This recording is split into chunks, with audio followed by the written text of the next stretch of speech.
Une mère de 80 ans trouve le pistolet de son fils trop sale. Elle sort alors une boîte de produits nettoyants, et réussit à laver l'arme jusqu'à ce qu'elle soit impeccable. Quand elle la rend fièrement à son fils, Joey est aussitôt pris de panique. Non seulement la peinture noire a disparu, mais de l'eau coule même du chargeur. Pour réparer son erreur, la mère se rend dans une armurerie, espérant racheter une arme à son fils. Mais elle apprend qu'elle n'a pas de permis. Le vendeur refuse catégoriquement, alors qu'elle attend à un feu rouge. Elle croise par hasard un petit voyou, qui, apprenant qu'elle veut acheter une arme, l'emmène voir un autre voyou. Quand ce dernier lui présente un fusil, la vieille dame le trouve trop encombrant. Elle préfère quelque chose de plus facile à porter. Le voyou sort alors une mitraillette automatique. Voyant qu'elle ressemble au pistolet de son fils, la vieille dame paie aussitôt et l'achète.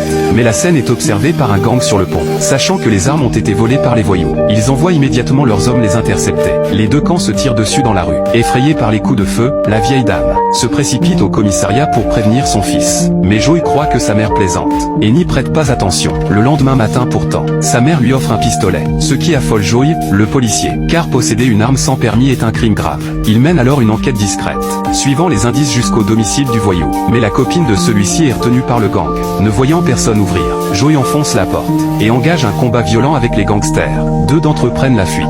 Quand Joey sort pour les poursuivre, ils sont déjà partis en voiture, alors qu'il ne sait plus quoi faire. Sa mère apparaît mystérieusement au volant. Ils se lancent ensemble à la poursuite du gang, sans savoir que la mère souffre de presbytie. Malgré quelques obstacles évités de justesse, la voiture finit dans un camion poubelle, ce qui fait perdre toutes les pistes. À peine rentrés chez eux, ils trouvent des valises devant la porte. Réalisant qu'un intrus est entré, Joey fouille prudemment la maison. Mais dès que le voleur apparaît, la vieille dame l'assomme par derrière. C'est le voyou qui vendait les armes.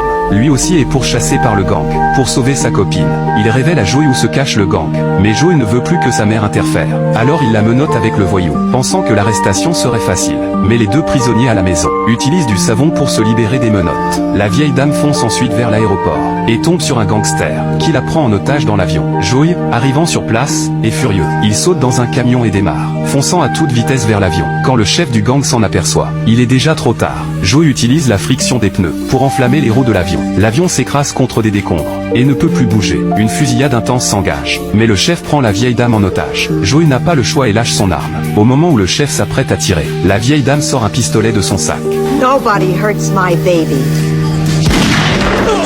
Et touche le chef en pleine poitrine. Cette fois, la mère a vraiment